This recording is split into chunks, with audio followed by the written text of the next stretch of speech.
उत्तर प्रदेश के परिषदीय स्कूलों में तैनात टेट पास शिक्षा मित्र, जिनका सपा शासनकाल में सहायक अध्यापक पद पर समायोजन हो चुका था, गहरी साजिश के शिकार हुए हैं। जुलाई 2017 में माननीय सर्वोच्च न्यायालय से समायोजन रद्द का फैसला आया था। उसमें टेट पास वाले शिक्षा मित्रों को कोर्ट ने राहत प्रदान करी गई थी। अदालत ने आदेश में कहा था कि जो पूरी योग्यता रखते हैं उन्हें स्थायी तौर पर पद पर बने रहने दीजिए, और जो योग्यता पूरी नहीं कर पाए हैं उन्हें 2 मौके देकर सहायक अध्यापक के पद पर भर्ती करिए। पर यूपी में सभी को 10,000 मानदेय पर रखकर शिक्षण कार्य कराया जा रहा है। वरिष्ठ अधिवक्ता लालता प्रसाद मिश्रा ने एक टीवी डिबेट में शिक्षा मित्रों के साथ हुई नाइंसाफी की पोल खोल दी है। इधर सरकार की ओर से पिछले 9-8 वर्षों से मानदेय बढ़ाने के आश्वासन दिए जाते रहे हैं। हालांकि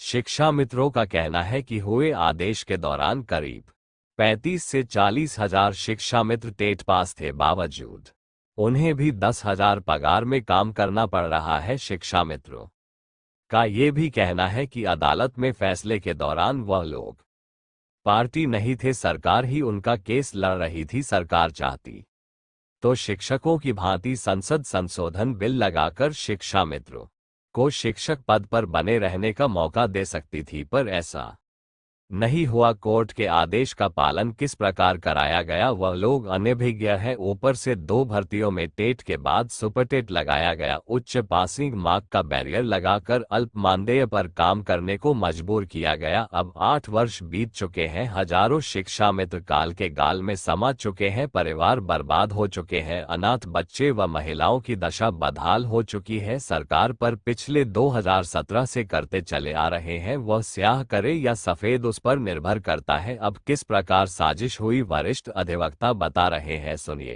रेफर की है कि डिवीजन बेंच ने कहा कि इसमें जो है वो प्रक्रिया की जाए, लेकिन हमको पता नहीं है, शासन को मालूम है, अच्छी तरह से ज्ञात है कि उस डिवीजन बेंच के निर्णय के विरुद्ध अनेकों विशेष अनुज्ञाएं, स्पेशल लीव टू अपील माननीय उच्चतम न्यायालय में प्रस्तुत की गई, जिसमें माननीय उच्चतम न्यायालय ने अपने आदेश दिनांक, मैं आपको दिनांक बता रहा हूं, द्वारा यह निर्देशित किया, ये आदेश है संभवतः अभी मई का ही है जी। और इसके पहले का है। ये निर्देशित किया कि बहुत डिटेल में ऑर्डर है, शिक्षा मित्र लोग गए थे और उनको जो पहले आनंद कुमार का केस था उस पे रिलाई करके बिल्कुल ठीक कर रहे हैं, जो यहाँ बहस हम लोगों ने की थी शिक्षा मित्रों की तरफ से।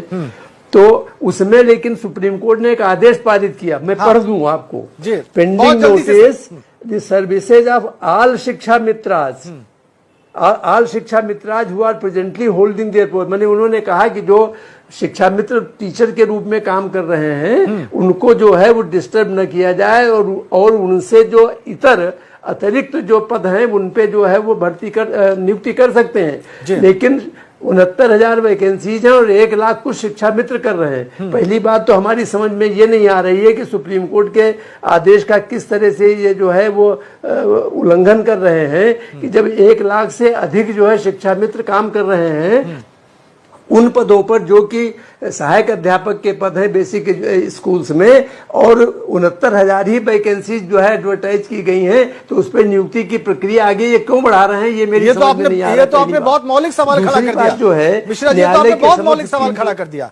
आपने तो पूरी प्रक्रिया कोई सवाल तो उच्चतम न्यायालय की अवहेलना। पहली बात तो यही, ये सिलेक्शन की प्रोसेस लेकर के उन नियुक्ति कहा है, ये कह सकते हैं कि हमने अभी नियुक्ति नहीं की है, लेकिन ये फ्यूटाइल एक्सरसाइज क्यों कर रहे हैं जब सुप्रीम कोर्ट में 14 जुलाई तारीख हियरिंग के लिए लगी हुई है और सुप्रीम कोर्ट ने कहा है कि आप इतर पदों पर नियुक्ति करें, तो वो पद जो है वो शिक्षा मित्रों द्वारा जो है वो धारित किए जा रहे हैं, जिनके विरुद्ध 2 काम कर रहे हैं। आपकी बात से सर मिश्रा जी, चूंकि समय कम है, टीवी में सर समय थोड़ा कम होता है, थोड़ा समराइज करके आप ये कहना चाह रहे हैं कि बहुत सारी चीजें यहाँ पे गड्ढमड्ढ हो गई हैं, आप ये कहना चाह रहे हैं?